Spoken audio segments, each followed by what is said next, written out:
दोस्तों, एक बार फिर से आपके अपने चैनल इंटरटेनमेंट बिफोर यू में तहे दिल से स्वागत है। कहानी की शुरुआत। मुझे शोभना बहुत अच्छी लगती थी। खूबसूरत चेहरा, बेहद ज़हीन और अच्छे बर्ताव वाली, कॉन्फिडेंस से भरपूर। कौन सी खूबी ऐसी थी जो उसमें ना थी। मुझ समेत पूरी क्लास उसकी फैन थी। वो अगली लाइन में सबसे अगली सीट पर सबसे आगे बैठने वाली शानदार लड़की थी, जबकि मैं दब्बू सी पिछले लाइन में बैठने वालों में से थी। एफएससी की करके एक अच्छे सरकारी स्कूल से उस कॉलेज में आई थी, मगर मुझ में कॉन्फिडेंस ना था जो शोभना में था। मैं हर वक्त डरी सहमी रहती थी। शोभना खूबसूरत और स्मार्ट होने के साथ साथ अपनी ड्रेसिंग में भी लाजवाब थी। शोभना पढ़ने लिखने में तो तेज थी ही, कॉलेज की दूसरी एक्टिविटीज में भी सबसे आगे रहती थी। वो हाजिर जवाब और सामान्य ज्ञान में भी आगे थी। शोभना सभी लड़कियों की आइडियल थी। बीएससी करने के बीच में मुझ में इतनी हिम्मत ना थी कि मैं बताऊं कि मैं उसकी फैन हूँ, उसे कितना पसंद करती हूँ और वो मेरी आइडियल है। वाकई मैं बहुत दबू थी, फिर भी मुझे पसंद किया जाता था कि मैं सीधी सादी किसी को तंग नहीं करती थी और किसी भी बात पर अड़ती न थी। बीएससी के आखिरी दिनों में मैंने उसे हिचकते हुए एक गुलाब की कली पेश की थी, अपनी मोहब्बत का इजहार किया था। शोभना बोली, अरे हानिया, जबरदस्त, वाह, खिलखिलाई, आप मेरी आदर्श है। मेरे होठ फड़फड़ाए।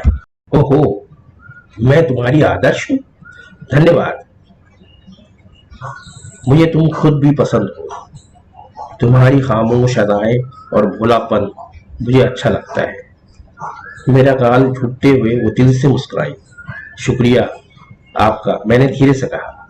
मुलाकात के बाद उससे फोन पर 2-4 बार अच्छी अच्छी बातें हुई।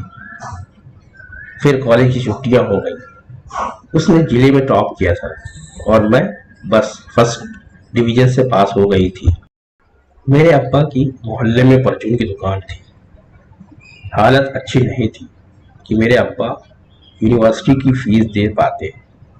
5 बहनों में 2 बहनों की शादी हो गई थी और 2 भाई अभी पढ़ रहे थे। बड़ी मुश्किल से गुजारा हो पा रहा था। बीएससी के रिजल्ट के बाद मोहल्ले के स्कूल में मुझे नौकरी मिल गई। प्राइवेट स्कूल था। मुझे 8वीं और 9वीं के बच्चों को पढ़ाना था। पहले ही दिन बड़े बच्चों को देखते ही दम निकलने लगा और मैं काँप कर रह गई थी। मैंने मैडम से कहा कि हमें छोटी क्लास दे दो, चाहे सैलरी कम दे देना। मगर मैडम ने हौसला बढ़ाया और गाड़ी आगे चल पड़ी। हालात कुछ बेहतर हुए तो यूनिवर्सिटी में पढ़ने का सपना जागा। आगे बढ़ने का सोचने लगी। अच्छा, अभी मुझे पढ़ाते 1 ही साल हुआ था कि मेरे लिए अहमद का रिश्ता आ गया। वो हमारे दूर के रिश्तेदारों में से था और एक मल्टीनेशनल कंपनी में अच्छी पोस्ट पर था। न चाहते हुए भी हमेशा की तरह कुछ न कह सके। घर वालों के सामने सर झुका दिया और हुआ यूं। इस तरह की चटमंडी पट विवाह वाला मामला हो गया। पर मुझे शोभना बहुत याद आई। फोन भी किया मगर बात नहीं हो सकी। शादी के शुरू के दिन तो दावतों में गुजर गए। फिर प्रैक्टिकल लाइफ में कदम रखा तो मैं बौखला गई। कॉन्फिडेंस की कमी अब भी दीवार बनी हुई थी। अहमद सुबह के गए, शाम को लौटते। ऑफिस काफी दूर था, इसलिए लंच ब्रेक में भी घर नहीं आ पाते थे। सारा दिन मैं बौखलाई बौखलाई फिरती। किसी एक्टिविटी में दिन ना लगता, ना सोशल मीडिया आता, क्योंकि मैं सोशल तो कभी रही ही नहीं थी। एडमिशन ओपन है, आप एमएससी क्यों नहीं कर लेती? एक रोज अहमद के कहने पर मैं चौंकी। उन्हें शायद मेरे ख्वाब को पता था। मैं मेरे मुंह से हैरानी निकली। जी, आपसे ही मुखातिब हूँ। मैं कैसे? आई मीन यूनिवर्सिटी में तो बहुत लड़के होंगे। हाँ, तो क्या हुआ? अहमद ने मेरा हाथ अपने हाथों में लिया, मुझे गौर से देखा। भूल गई? वो मेरे लिए हमसफर थे, वो मेरे बेहतरीन हमसफर थे। नहीं कर सकती, ज्यादा भीड़ में मेरा दिल धड़कता है। शादी के बाद ही न जाने क्यों मेरा दिल घबराने लगता था, घुटन होने लगती थी। लोगों के सवालों का जवाब मुझसे अच्छी तरह नहीं दिए जाते थे, जबकि अहमद फुल कॉन्फिडेंस में रहते थे। लोगों से खूब दिल खोल कर बातें करते थे। मुझसे पूछे गए सवालों का जवाब वह खुद ही दे देते थे। इसलिए तो कह रहा हूँ, एमएससी कर लो, खुलकर लोगों से बात कर सकोगी, कॉन्फिडेंस आएगा, हिम्मत पैदा होगी, दिलेरी आएगी। अहमद ने मेरा हाथ दबाकर जैसे गुब्बारे में फूंक भरी थी। मैंने रजामंदी से सर हिला दिया। अगले ही दिन अहमद फॉर्म ले आए। यूनिवर्सिटी के पहले दिन सही मानों में मैं कांप रही थी। अहमद की कोई जरूरी मीटिंग थी, फिर भी वह मुझे क्लासरूम तक छोड़ गए थे। फर्स्ट लाइन की जिस चेयर पर मुझे बिठा के गए थे, मेरी हिम्मत नहीं हुई कि उसके पीछे जाने की। मुझे याद आया, कॉलेज में शोभना हमेशा पहली लाइन में और मैं पीछे बैठा करती थी। वो मेरी आइडियल थी। मिस हानिया जफर। ये पहली असाइनमेंट में चेकिंग के बाद आवाज लगाई। अपनी सीट से उठकर खड़ी हो गई। झिझक अब भी बाकी था। क्या आप यहाँ आ सकती हैं? सर ने अपनी सीट की तरफ इशारा किया। मैं सुस्त कदमों से आगे बढ़ी। उन्होंने मेरी असाइनमेंट की तारीफ की। Very good. उनके इतना कहते ही सारी क्लास खड़े होकर तालियां बजाई। मारे खुशी के मेरा चेहरा लाल हो गया था। मैं हैरत से नजरों से एक एक चेहरा देखते गई। सारा मंजर बहुत अच्छा लग रहा था। सच तो ये है कि इस असाइनमेंट को बनाने में अहमद ने भरपूर मदद की थी। शरीके जिंदगी हो तो अहमद जैसा। अगले दिन यूनिवर्सिटी जाने के लिए मैंने खुद ड्रेसिंग सेलेक्ट की।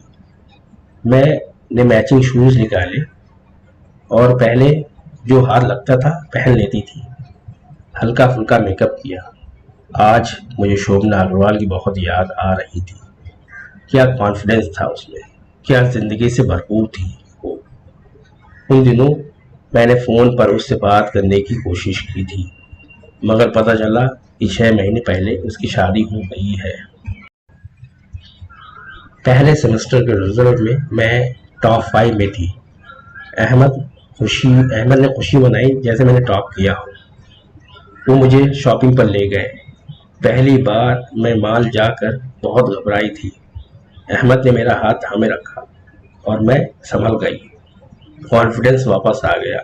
मॉल में अहमद ने हर वो चीज मुझे दिलवाई जिस पर मेरी नजर टिकी। उस दिन मैं बेहद खुश थी। कैसा घबराना, कैसा शर्माना। मैं तो जैसे फूलों पर मंडराने वाली तितली बनी हुई थी, आसमान में उड़ रही थी। दूसरे सेमेस्टर में मैं टॉप 3 में रही थी। थर्ड सेमेस्टर में फर्स्ट, जबकि चौथे और आखिरी सेमेस्टर में मैं 7वें नंबर पर थी। उन दिनों हमारे आंगन में एक फूल खिला था। अब हमारा रिश्ता एक बेटे के आने से त्रिकोणी में बदल गया था।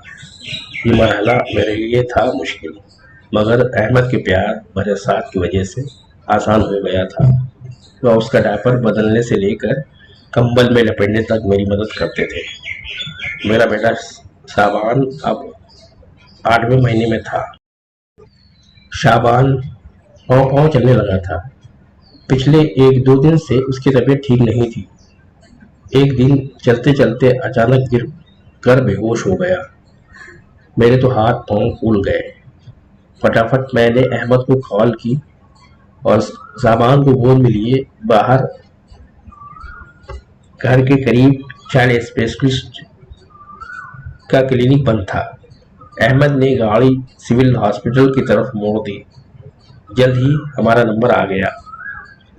डॉक्टर ने चेकअप के बाद बताया कि घबराने की कोई ऐसी बात नहीं है।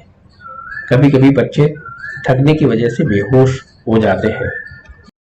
वापसी पर कॉरिडोर से गुजरते हुए मेरी एक औरत पर नजर पड़ी। फौरन ही मेरे मुंह से निकला, शोभना जी। उसने मुझे गर्दन मोड़कर देखा और बोली, हानिया तुम? जी मैं। आप कैसी हैं? मैंने जवाब देकर उसका चेहरा गौर से देखा, जो बुझा बुझा सा था।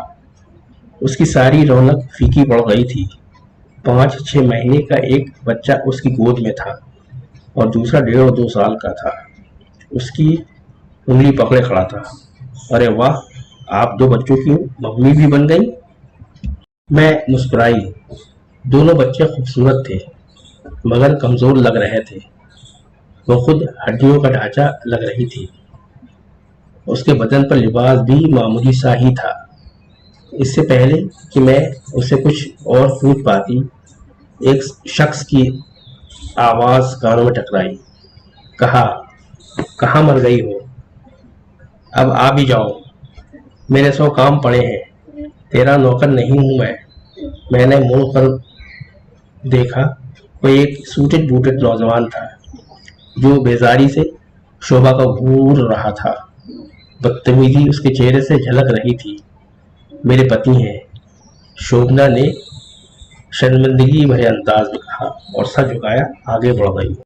मेरा दिल दुख कर रह गया था। अपनी प्यारी आइडियल का ये अंजाम देखकर मैं वहीं की वहीं खड़ी रह गई। आंखों में आंसू भर आए थे। तभी अहमद रिपोर्ट लेकर आ गए। होश आ गया था। वह उनके साथ था। अहमद गाड़ी ड्राइव करने के साथ साथ मुझे रास्ते भर दिलासा देते रहे और मैं सोच रही थी कि किस्मत भी कैसे रंग दिखाती है। सारा कॉन्फिडेंस धरा का धरा रह जाता है। लड़कियां तो वैसे भी बहुत नाजुक होती हैं। Thank you for listening. Please like करिए, शेयर करिए and subscribe my channel. Thank you.